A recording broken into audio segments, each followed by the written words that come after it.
خرم دستگیر صاحب ہمارے ساتھ موجود ہیں، مسلم لیگ نون کے رہنما ہیں، انہیں شامل گفتگو کر لیتے ہیں۔ خرم صاحب، بہت شکریہ آپ کے وقت کا۔ کیا کہیں گے سر، 2 دنوں میں 2 بڑے کیسز کے فیصلے آ گئے، ایک میں 10 سال قید، ایک میں 14 سال قید، کیا حالات دیکھ رہے ہیں آپ؟ جی، یہ 2 دنوں میں جو 2 فیصلے آئے ہیں، ان کی جو بنیاد ہے وہ ایک ہی ہے کہ بانی پی ٹی آئی عوام کی امانت میں خیانت کے مرتکب ہوئے ہیں، 2 مختلف حوالوں سے۔ کل کا جو فیصلہ تھا وہ پاکستان کی خفیہ دستاویزات کے حوالے سے تھا، اور آج کا فیصلہ جو ہے ان تحفوں کے حوالے سے تھا جو انہیں بطور وزیر اعظم ملے۔ اور دونوں معاملات میں جو امانت ان کے حوالے کی گئی تھی عوام کے نام پر، اس میں انہوں نے خیانت کی ہے، اس کی سزا مل رہی ہے۔ ٹھیک، خرم صاحب، اس کے بعد مزید اب کیسز ان میں بھی ڈیفینیٹلی فیصلہ آنا ہے۔ 190 ملین پاؤنڈ کا کیس ہے، 9 مئی کے جو ہے وہ کیسز ہیں، تو آپ کے خیال میں یہ کتنے اسٹرانگ ہیں اور کتنے چانسز ہے کہ اس میں بھی جو ہے وہ سزا ہو سکتی ہے؟ نہیں، وہ 190 ملین پاؤنڈ جو ہے وہ تو آپ کو معلوم ہے کہ وہ تقریباً آج کے لحاظ سے وہ 65 ارب روپے بنتے ہیں، تو وہ بھی میں پھر بڑے ادب سے عرض کروں گا امانت میں خیانت تھی کہ وہ پیسے جو برطانیہ کی نیشنل کرائم ایجنسی نے پاکستان کی حکومت کے حوالے کیے تھے، بانی پی ٹی آئی نے اس پہ خیانت کی، اور وہ جس شخص سے وہ پیسے لیے گئے تھے اس کو اجازت دے دی کہ وہ ان کو اپنے نام سے عدالت میں جمع کرا دے۔ تو ایک اور خیانت جو ہے وہ بڑی واضح اور کلیئر ہے، اور جس میں انہوں نے بعد میں پھر زمین کی صورت میں خود بھی اس سے وہ انہوں نے منافع اٹھایا، تو وہ بھی بڑا سنجیدہ کیس ہے۔ اور پھر آنے والے دنوں میں جب یہ کیسز اعلیٰ عدالت میں پہنچیں گے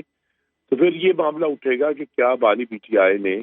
جو ایک حلف اٹھایا تھا بطور رکن قومی اسمبلی اور خاص طور پہ بطور وزیر اعظم، وہ اس کی فاش روح گردانی کے مرتکب بھی ہوئے ہیں۔ خرم صاحب، سیاسی لحاظ سے آپ کیا امپیکٹ دیکھ رہے ہیں اس کا؟ جس طرح سے ایک یہ کوشش کی جا رہی ہے کہ لوگوں کی سمپتھی گین کی جائے، کس حد تک تحریک انصاف آپ سمجھتے ہیں کہ اس میں کامیاب ہو سکتی ہے یا ناکام ہو سکتی ہے؟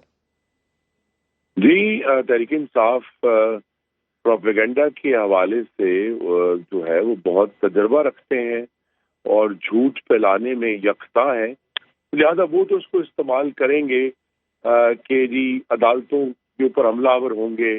وہ ججز پر تنقید کریں گے، لیکن اس کا بہترین جواب یہی ہے کہ خود بانی پی ٹی آئی کی وہ تقاریر جس میں انہوں نے جب نواز شریف کے خلاف فیصلے آئے تھے تو انہوں نے کہا کہ جی عدالتوں کا تو احترام کرنا چاہیے، اور عدالتیں بہت ہی قابل عزت ہیں، اور اگر قانون کا اطلاق کسی پر بھی ہوتا ہے تو بڑی اچھی بات ہے۔ تو انہی کی اپنی باتیں جو ہیں ان کے سامنے آئیں گی، لیکن وہ اس کو جھوٹ کے ذریعے کاؤنٹر کرنے کی ضرور کوشش کریں گے۔ خرم صاحب، اس وقت سوشل میڈیا کا استعمال کیا جا رہا ہے، اس تمام تر جو آپ نے کہا کہ پروپاگینڈا ہے، وہاں پر جلسے بھی کیے جاتے ہیں، آن گراؤنڈ تو ہم ایسی کوئی ایکٹیویٹی نہیں دیکھ رہے ہیں تحریک انصاف کی جانب سے، تو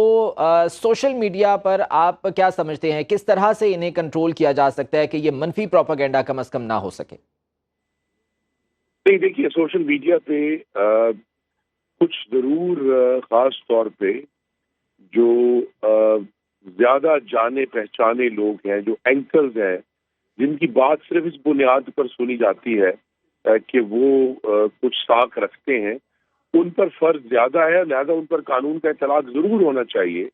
کہ اگر وہ جھوٹ پھیلائیں یا حتیٰ کہ عزت کے مرتکب ہوں تو پھر سوشل میڈیا کو قانون سے بالا تر قرار نہیں دیا جا سکتا۔ وہ قانون سے اس لیے بچ جاتے ہیں بہت سارے لوگ کیونکہ ان کے نام اصلی نام مخفی رہتے ہیں اور ان کی جو اصل شناخت ہے وہ باہر نہیں آتی، لیکن جو لوگ اپنے نام سے شناخت کروا رہے ہیں اور اس کے ذریعے یوٹیوب کے ذریعے وہ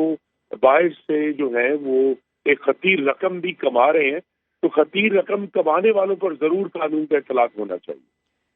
خرم صاحب، جس طرح سے الیکشن بالکل سر پہ ہیں، مسلم لیگ نون کے لیے آپ سمجھتے ہیں کہ اس سلسلے میں کوئی فائدہ یا کوئی نقصان ہو سکتا ہے؟ جس طرح سے یہ کیسز آئے اور اس کے بعد اب آلموسٹ پی ٹی آئی کا جو ہے وہ مورال بھی میرے خیال سے بہت زیادہ ڈاؤن ہوگا، اور جس طرح سے وہ منفی پروپیگنڈا کر رہے ہیں، تو نون لیگ اس سلسلے میں کیا سوچ رہی ہے؟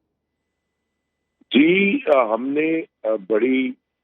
جرت سے 2018 میں بھی ان کا مقابلہ کیا تھا، اور پاکستان کے عوام نے 1,28,00,000 ووٹ بھی مسلم لیگ نون کو دیے تھے، تو ہم مقابلے کے لیے بالکل تیار ہیں، لیکن اب یہ واضح ہے کہ مسلم لیگ نون کا جو بڑا مقابلہ ہے وہ پاکستان کی مہنگائی سے ہے، پاکستان میں بجلی اور گیس کے بلوں سے ہے، بے روزگاری سے ہے۔ ہم اس لیے یہ ایجنڈا جو ہے آپ کو نواز شریف کی تقریروں میں اور ہماری جو ہم میڈیا پر گفتگو کر رہے ہیں اور بیانیاں دے رہے ہیں اس میں یہ چیز واضح ہے۔ ٹھیک، بہت شکریہ آپ کے وقت کا۔ خرم دستگیر صاحب مسلم لیگ نون کے رہنما ہمارے ساتھ موجود تھے اور اس بارے میں بات کر رہے تھے۔ اب خبر آپ کی دسترس میں، ہر وقت بر وقت۔ ابھی سنو نیوز کے یوٹیوب چینل کو سبسکرائب کیجئے، بیل آئیکن پر کلک کیجئے اور باخبر رہیے ملکی اور بین الاقوامی حالات سے یقین کے ساتھ۔